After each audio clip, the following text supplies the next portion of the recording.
So yun guys, ayan, wala tayong pera, kailangan natin ng pera. Kaya naman samahan nyo ako magsanla. Itong bracelet ko, nabili ko to nung unang panahon. Na-vlog ko rin to eh, mga 80 plus. Kaya naman alamin natin kung magkano natin ito mabebenta. Ayan o, triple lock yan guys. Ang bigat pala nito is nasa 29.5 grams. Dahil kailangan natin ng salapi. Mga guys, yung suot natin bracelet ay isasanla natin. Maghahanap tayo ng sanlaan na ma-appraise ito ng medyo mataas. Ayan. Binili ko to noon, no? Nakita nyo naman sa may vlog natin. Ang bili ko yata is 80 plus. Ang grams nito is 29.5 yata. Hindi ko na matandaan kasi matagal na yun. Natimbang muna tayo. 28? Ah, 29.5. Tama. Very good. Ang bigat niya is 29.5 grams. Teka, kung sakali, yung kwenta mo magkano? Pakwenta natin. Ayun, napakaganda ng presyo nila. 103. Panalo na ako dun eh. 103,000. Tumubo na tayo ng 20 mil.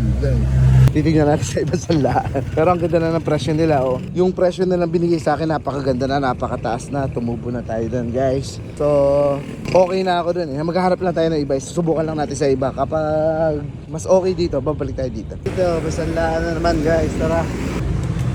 Uy, meron din sa mga alas. Sanla po. Ano pa? Magkano sagad? Meron din sila mga gold guys eh. May mga bracelet, bangles, at meron din kwintas. 18K, 23 grams. Grabe ang bigat. Guys, ayan. Hanggang 103 ang sagad. Parehas lang din guys. 103,000. Pwede na din, no? Hindi na tayo lugi. 80 lang bilhin natin dito eh. Magkano po yung kwintas na rin? Oo. 23 grams. Dito naman tayo guys. Hi madam. Magkano po sanla sagad? Tignan natin dito guys. Abang-abang lang tayo. Ang gold talaga maganda yan. Good as cash yan. Ang bilis niyang mapalitan ng cash. So anytime na mangailangan tayo, ang bilis lang talaga.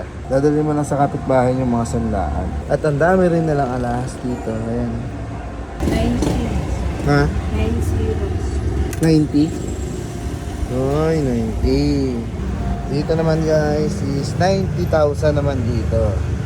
Maliit. So, lipat naman tayo. Okay guys, dito tayo magtatanong naman kung magkano nila kukunin to sa atin. Ito madam, magkano sagad? Ito te. Naka-maximum mo. Naka-maximum? Wow, ang taas. Tagumpay. Di ba pwede 105 te? Yan na yun. Ito na, salapi. This is it. Thank you ah. Tapos may card pa ako rito. Card, sir. Savings to, sir, ah. Talaga. Nice. Lagyan mo ng pin code number, sir. Anim lang. Wala tayong hawak. Tagumpay. Salamat bossing ha. Thank you, sir. Yun, thank you ha. So yung bracelet natin guys, parang kinuha nila yun ng 3,300. So syempre, negosyo yan. Ibibenta nila yun ng 4,500 per gram. Pinagbasehan ko kasi yung binibenta nilang mga gold doon. So ang tubo nila is parang 1,200 per gram yata. Parang ganun. So baka kayo gusto nyo tubusin ha. Pag-usapan natin. Pwede pa siyang pwede naman siyang tubusin kahit kailan. Basta magbabayad lang ako ng tubo na 4,000 plus.